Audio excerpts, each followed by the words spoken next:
Me acompaña en el Venezolano hoy un ilustre médico venezolano, el doctor René Sotelo, cirujano, urólogo y oncólogo, director médico de los Servicios Internacionales de Salud del Centro de Medicina Keck de la Universidad del Sur de California en Estados Unidos. Bienvenido, doctor Sotelo, al Venezolano hoy. Un honor tenerlo con nosotros.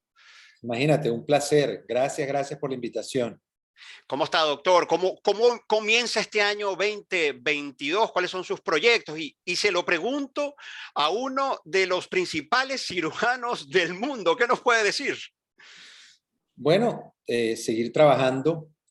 Adicionalmente estoy en forma personal trabajando en unos proyectos distintos a lo que había desarrollado toda mi vida. Estoy ahora enfocado un poco en el tema de educación al paciente. Y yo había escrito un libro para pacientes que se llama No le tenga miedo al dedo, que fue Oscar Llanes el que hizo el prólogo. Fue un libro para pacientes sobre próstata.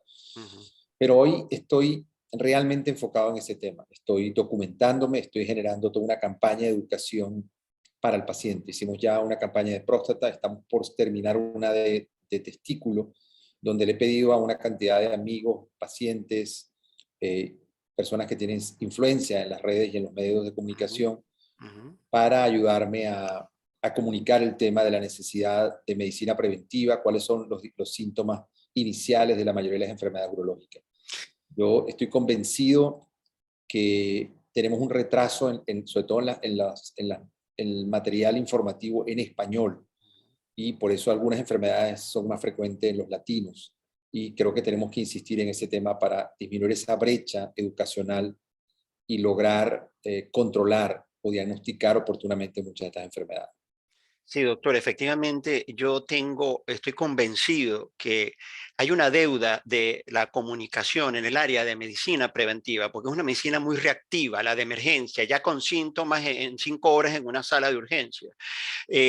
Ahora, no sé si comparte conmigo esta opinión, y es que a partir del COVID, a partir de la pandemia, pareciera, tengo la percepción de que hay como mayor interés en la salud, como que nos dijeron, si algo bueno, vamos a decirlo así, nos ha dejado la pandemia del COVID, es como, hey, alerta, la salud es importante, a prestarle atención a la salud, es como una reflexión. ¿Qué opina? Sin duda, no solo el tema de educación, no solo el tema de sensibilizar al paciente sobre Sí. tener un poco más de información sobre las vacunas, sobre los medicamentos, Así es. si voy a usar esto, no voy a usar esto, qué puedo hacer para estar más sano. Vieron los elementos de riesgo de la mayor posibilidad de complicarse si era una paciente con sobrepeso, diabético. Entonces, han entendido ese tema. Y lo otro es que ha sensibilizado más a la comunidad sobre apoyar la investigación médica y las actividades del sector salud. La gente ha entendido que la mayoría de recursos destinados a investigación en el sector médico al final es lo importante.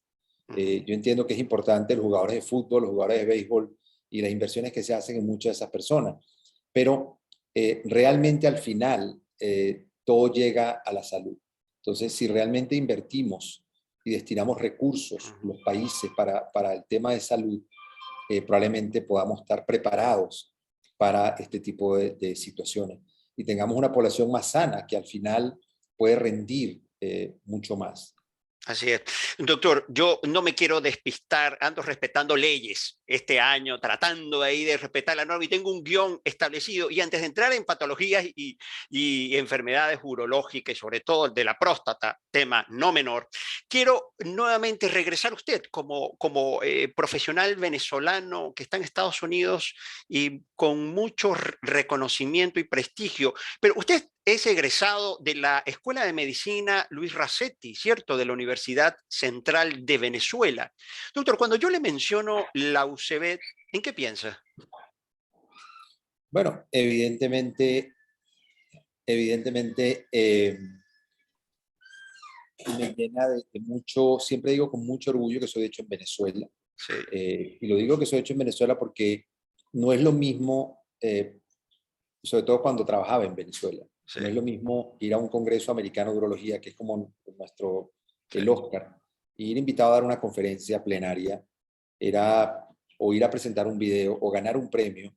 Cuando estás trabajando en Venezuela y te invitan a un congreso americano y te reconocen eso, evidentemente te llena de orgullo porque toda tu formación y lo que has desarrollado y lo que has inventado, lo que has patentado, es gracias a la oportunidad que te dio Venezuela y a la oportunidad que te dan los pacientes para aprender con ellos, por supuesto, con mucho respeto, pero cada paciente que ves estás aprendiendo y estás logrando mayor experticia. Entonces, esto fue hecho en Venezuela. Hoy en día, por supuesto, eh, me siguen invitando a los congresos internacionales, pero bueno, además ya hoy en día, de alguna forma, el ser profesor de la Universidad Sur de California, ya no vas identificado como que eres venezolano o te formaste en Venezuela. Entonces, para mí era de mucho orgullo cuando pusimos la bandera de Venezuela en el mapa de la urología mundial, cuando fuimos como venezolanos al Congreso Americano y presentamos nuestros primeros videos donde describíamos unas técnicas quirúrgicas de cómo operar ciertas complicaciones de la cirugía y incluso ganamos premios. Y esta expresión de poner a Venezuela en el mapa fue una expresión que se paró un profesor muy importante y se paró a felicitarnos y nos dijo, señores, ustedes han puesto a Venezuela en el mapa de la urología mundial. O sea, aquí Venezuela no se conocía académicamente. Cuando ustedes aparecen ya la gente empieza a decir, ¿qué están haciendo estos médicos que están en Venezuela? Entonces, por supuesto, eso es muy importante y definitivamente es una muestra de que sí se puede, que lo hicimos en Venezuela, que entiendo que hay muchas dificultades, que los hospitales tienen dificultades, pero bueno, nosotros teníamos lo riguroso y recolectando la data de lo que hacíamos, llevábamos muy bien registro de lo que estábamos haciendo, seguimiento de los pacientes para ver nuestros resultados. Y eso nos permitió, llevando esta actividad científica rigurosa, poder publicar nuestros hallazgos y nuestra forma de ver las cosas. Porque ese derecho no nos lo quitan, el derecho a pensar, el derecho a tener ingenio, el derecho a ver las alternativas no lo quita nadie. Entonces, seguir adelante definitivamente es la forma de hacerlo. La única forma, yo nunca pensé que todo lo que estaba haciendo en Venezuela era para salir de Venezuela, lo hacía con placer, lo hacía porque me gustaba Yo hacerlo. era justamente mi próxima pregunta, porque usted es caraqueño, ¿cierto? Usted nació en Caracas y tiene una trayectoria de un recorrido profesional en la medicina en Venezuela, en Caracas, lo recuerdo. Ahora, ¿cómo planificó emigrar a Estados Unidos? No, realmente nunca lo planifiqué, de hecho no sabía ni que era posible, porque legalmente, al no haber estudiado en Estados Unidos ni medicina, ni la residencia, ni el fellow de posgrado, no tenía ninguna formación, ningún título de haber estudiado en Estados Unidos, por lo tanto, no tenía ni formación reconocida, ni tenía estado migratorio de visa para poder trabajar en Estados Unidos. Entonces, básicamente, un poco para la información general, hay varias formas para entrar a ejercer medicina en Estados Unidos.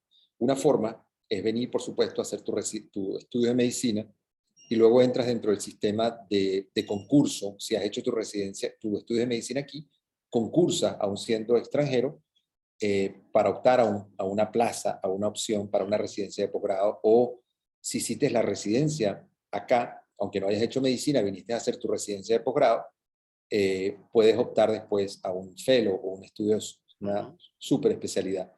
Pero todo esto requiere que para poder entrar sobre todo al posgrado presentes los llamados STEPS, que son unos exámenes de medicina de varios niveles, nivel muy básico, nivel avanzado, que incluyen exámenes escritos y orales, que cualquier médico que ha venido a Estados Unidos está familiarizado con ellos. Son exámenes que se hacen para poder después optar a esta residencia de posgrado. Y además en inglés.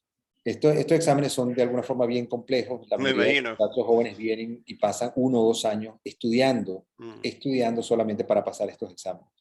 Y una vez que pasan estos exámenes y acumulan credenciales académicas, optan para una residencia de posgrado y concursan con los americanos. Cosa que no es fácil porque, bueno, los americanos estudiaron aquí, presentaron los STEPS mientras estudiaban medicina, Claro. tienen estos conceptos muy frescos y fácilmente pasan el examen y luego concursan a la residencia. Los venezolanos vienen con esa diferencia de idioma y Así es. de información para competir contra ellos. La otra forma de entrar es como entré yo, que yo ni sabía que esa forma existía, pero bueno que la gente sepa que existe. Sí. Creo que todos los estados de Estados Unidos tienen la forma de lo que se llama darte un permiso, una licencia médica para ejercer medicina en el estado.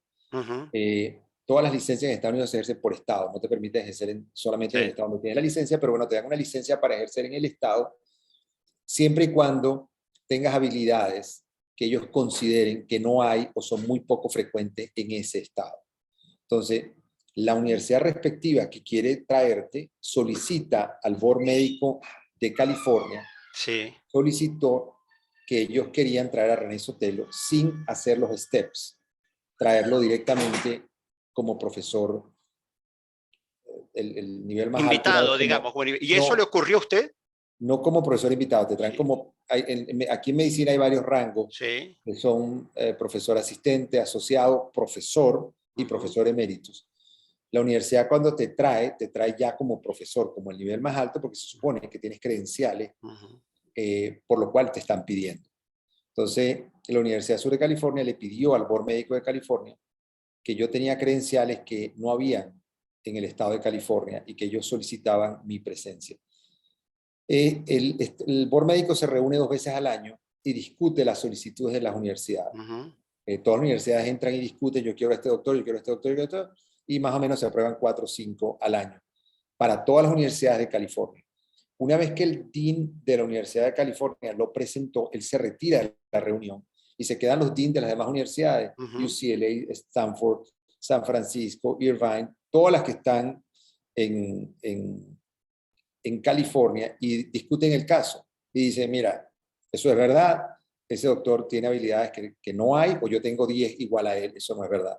Y en base a eso ellos votan si de verdad deben aprobarle o no a sus competidores la traída de ese profesor. Ujú. Bueno, yo también me sorprendí cuando vi que, bueno, efectivamente habían aprobado que me daban ese permiso para ejercer sin haber presentado los steps. Es un permiso que te dan inicialmente por, creo que es 3 años y se va renovando. Ujú. Tienes que entregar las credenciales que has investigado, que has hecho durante estos 3 años Ujú. y te lo siguen renovando.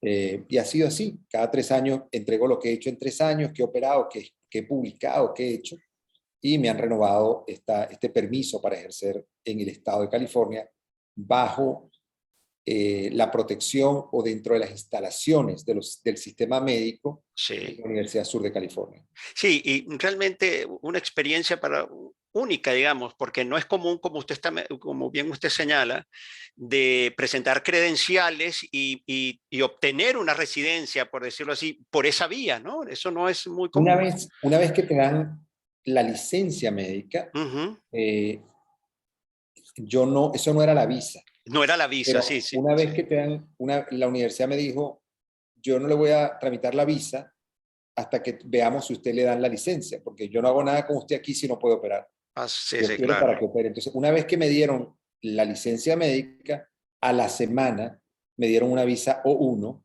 de habilidades extraordinarias, La visa de talento que outstanding de llaman, sí, talento. la La visa O1, sí. O1 por las credenciales, porque ya evidentemente al tener una licencia estás demostrando Sí, que no claro. digo yo que tengo habilidades, sino que el Estado de California me Lo está está pidiendo, diciendo, ya me claro. está dando una licencia. Entonces fue muy fácil después tener la visa O1 por credencial. Entonces hay muchos médicos que vienen a Estados Unidos, ellos pueden pedir su visa O1, pero no hacen nada con la visa si no te dan una licencia para ejercer. Entonces, bueno, de hecho, mucha gente me llama y para tratar de entender, por eso me he tenido un poco a explicar el proceso. Y una asesoría, porque muchos médicos, usted lo sabe, tienen el interés de ir a Estados Unidos y de emigrar justamente. Yo creo que sí, una orientación importante de saber cuáles son las alternativas, ¿no? Y las vías para poder lograrlo.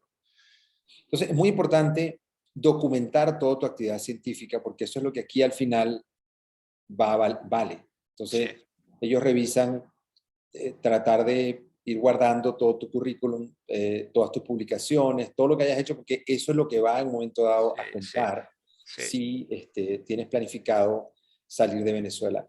Hay un libro que valdría la pena leer si alguien está interesado en ese tema. Hay una iniciativa de unos doctores de México que se llama Doctores con Alas, Ajá. que salieron de México y somos 12 médicos. Yo estoy porque mi papá era mexicano y me pidieron estar dentro del grupo, pero Ajá. básicamente son 12 médicos que salieron de México y están en el mundo entero, en diferentes ciudades, y el libro narra la historia de cada uno de los médicos y narra cómo es el proceso de adaptación, el proceso regulatorio, qué dejaron en México. Es muy bonito porque narra las historias y el que esté interesado en salir de cualquier país de Latinoamérica o tenga pensado salir de Latinoamérica a cualquier país del mundo, es un libro que te da un poco el ejemplo, las vivencias, los aciertos y los errores de los que salimos. Ese mismo libro se hizo primero para mujeres médicos de Sí. México y fue un éxito, y entonces hicieron la versión de hombres médicos mexicanos en el mundo entero. Se llama Doctores con Alas, lo hay en versión femenina y luego lo hay en la versión de médicos hombres que salieron de México. Así que atentos, que seguramente tenemos en nuestra audiencia a médicos venezolanos o latinoamericanos que nos siguen en El Venezolano hoy en las 5 plataformas del grupo editorial El Venezolano. Estamos conversando con el doctor René Sotelo, uno de los cirujanos más prestigiosos del mundo y es venezolano, caraqueño. Doctor Sotelo, usted realiza cirugía laparoscópica y robótica. ¿Qué es eso? Bueno, la cirugía laparoscópica es hoy en día muy conocida. Es básicamente, la gente recuerda, y todo el mundo tiene algún familiar que se ha operado la vesícula, Uh -huh. generalmente por laparoscopia. Es, digamos, la patología más frecuente operada por laparoscopia, o apéndice por laparoscopia. Básicamente son pequeños orificios en el abdomen. Luego se introduce a través de estos orificios, se coloca un tubito que es una válvula Uh -huh. que permite entrar aire dentro del abdomen. Es CO2 lo que se coloca, es un gas que se reabsorbe y este gas distiende la pared abdominal para crear un espacio donde ahora uno pueda trabajar entre la pared abdominal y las vísceras. Hay un espacio donde uno puede Uh -huh. navegar y a través de estos otros orificios se introducen pinzas y con esas pinzas una de esos orificios introduce una cámara que permite ver dentro del abdomen, conectado a un televisor. Tú estás Uh-huh. viendo lo que ve este Unos televisor, monitores, sí, sí, unos claro. monitores, permite ver dentro del abdomen. Entonces, viendo dentro del abdomen y el abdomen distendido, estas pinzas permiten hacer la cirugía. Eso es cirugía laparoscópica. ¿Y robótica? El inconveniente de la cirugía Sí, laparoscópica sí. es que la cámara que inicialmente se usaba tenía un solo ojo. Por lo tanto, es una visión Uh-huh. en dos dimensiones. Hoy en día, incluso en la laparoscopia, ya hay cámaras que tienen dos ojos y tienen una visión tridimensional adentro. No, maravilloso. ¿Cuál ha sido el inconveniente de la laparoscopia? Que las pinzas de la laparoscopia entran por estos trócares, pero son pinzas que generalmente no se articulan adentro. Ajá. La plataforma del robot permitió que, además de tener en tres dimensiones, las pinzas, una vez que entran adentro, roticulan como si fueran una mano, una pequeña mano de 8 milímetros. Entonces el cirujano está sentado al lado del paciente y mueve las pinzas que están adentro, las pequeñas manos Sí. de 8 milímetros. Entonces evidentemente permite, a través de estas pequeñas heridas, hacer una cirugía de altísima precisión. Permite disecar, permite reconstruir estructuras con muchísima, muchísima precisión. Ahora, doctor, yo tuve la oportunidad, lo comentaba justo previo antes de esta grabación, de estar con el doctor Alexis Bello en el Hospital de Clínicas Caracas en una operación a corazón abierto, documentarlo en fotografías y un texto para la revista Más Salud de Locatel. Y yo recuerdo que eh, yo cuando hablaba con el doctor Alexis Bello, decía, el cirujano debe tener una vida, digamos, porque esa precisión, esa calma, esa serenidad que demanda el acto médico de una cirugía.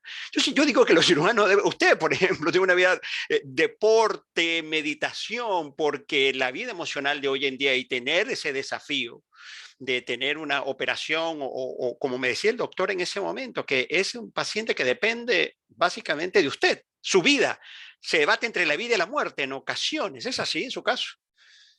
Bueno, evidentemente tienes una responsabilidad. No es que para hacer la cirugía con robot tienes que estar en perfectas condiciones físicas, porque tú estás sentado y estás manejando, Sí, básicamente son tus manos las que se sí, las mueven. que, claro. Pero evidentemente, y no hay temblor porque el robot no transmite el temblor. Ah, Pero ok. evidentemente, en términos generales, todo médico, yo creo que debemos ser un ejemplo de lo que Sí. explicamos. Debemos, evidentemente, tratar de llevar una alimentación sana, una vida sana. Evidentemente, yo trato, realmente no me trasnocho cuando tengo cirugías los días siguientes. Evidentemente, no consumo, pero evito consumir poco alcohol, porque evidentemente creo que no es nada agradable Sí. y es algo deplorable cuando vemos casos donde sabemos que médicos que llegan, como cualquier ser humano, pues Sí, evidentemente sí. toman un vicio y evidentemente no es un buen ejemplo, ni es una buena condición física, que estés en las mejores condiciones físicas, Así cuando es. además requieres de tu habilidad manual. No, y la concentración, doctor. Yo creo que la concentración que en el mundo de las distracciones que vivimos hoy, en ese caso yo creo que la concentración debe ser una concentración como que doblar los esfuerzos para lograrla. Doctor, hablemos de la próstata. Me parece, a propósito de la ilustración que nos hacía para médicos venezolanos interesados en poder ir a Estados Unidos, la próstata, doctor, me lo decía al principio de la conversación. ¿Qué hacemos con la próstata? Sé que da muchos problemas. La primera pregunta es, doctor, ¿es inevitable? ¿La próstata siempre crece? Bueno, primero la próstata es una glándula Ajá, que está ubicada debajo de la vejiga ajá, y la uretra, que es el tubo que sale de la vejiga, tiene que perforar la próstata, sale a través de la próstata y sale al exterior la orina. Esta glándula crece con el tiempo ajá, y en un porcentaje importante de los hombres alcanza tamaños que le van a dar síntomas urinarios. Cuando esta próstata crece, ella obstruye la luz de la uretra ajá, y el paciente, el chorro urinario se hace más delgado, le cuesta vaciar la vejiga y se paran de noche a orinar, ajá, pujan para poder orinar, sienten urgencia o la vejiga a veces no se vacía, entonces está vaciándose por pedacitos, lo que se llama. Entonces, todo eso es producto del crecimiento de la próstata. Adicionalmente, la próstata puede sufrir otras patologías, puede inflamarse, ajá, puede infectarse o le puede dar cáncer. Eh, y los síntomas pueden variar, no necesariamente son síntomas obstructivos. ajá. Cuando la próstata se inflama, puede dar ardor al orinar, puede dar fiebre, puede dar otros síntomas, aparte de obstruir la luz de la uretra. Y cuando un paciente tiene cáncer en la próstata, no necesariamente tiene síntomas obstructivos porque el cáncer puede estar absolutamente localizado y no tener síntomas obstructivos. Por eso es importante que todo hombre a partir de los 50 años de edad debe chequearse una vez al año su próstata y no esperar tener síntomas obstructivos, porque los síntomas obstructivos en el cáncer de próstata suceden cuando el cáncer es avanzado, que obstruye la luz de la uretra. Entonces, en el cáncer de próstata, uno no debe esperar tener síntomas obstructivos, sino debe hacerse su antígeno prostático una vez al año. Hay que ir, doctor, definitivamente incluir la visita regular y anual al urólogo, ¿cierto? A partir de Sí. los 50. ¿Hay consenso sobre los 50? Porque hay unos, he leído que 42, eso depende también si en la familia hubo casos de Si hay, predisposición. si hay antecedentes familiares Ujú, de cáncer de próstata, debe empezarse a partir de los 40 años. ujú. Una vez al año, a partir de los 40 años. Si no hay antecedentes familiares, debe ser a partir de los 50 años. Está bien. Doctor, ya para terminar este contacto que le agradezco mucho, nosotros tenemos acá en el venezolano unas preguntas para nuestros invitados. Es como la última palabra de la entrevista, doctor. ¿Qué espera René Sotelo de sus pacientes? Que se curen. ¿Qué admira René Sotelo de un colega? La honestidad. Según su posición, naturalmente, ¿qué noticia científica cambiaría el mundo? La inmunoterapia la está cambiando. ¿Qué es eso? La inmunoterapia es un nuevo pilar para el tratamiento del cáncer. Antes era la cirugía, las radiaciones y la quimioterapia. Hoy en día la inmunoterapia está cambiando la historia del cáncer.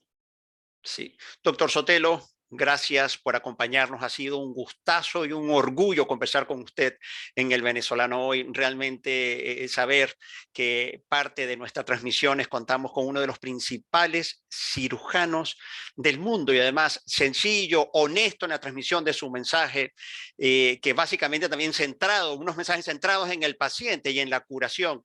Doctor, muchísimas gracias en nombre de todo el grupo editorial del venezolano. Muchísimas gracias. Un placer. Gracias. Chao, Hasta hasta luego. luego.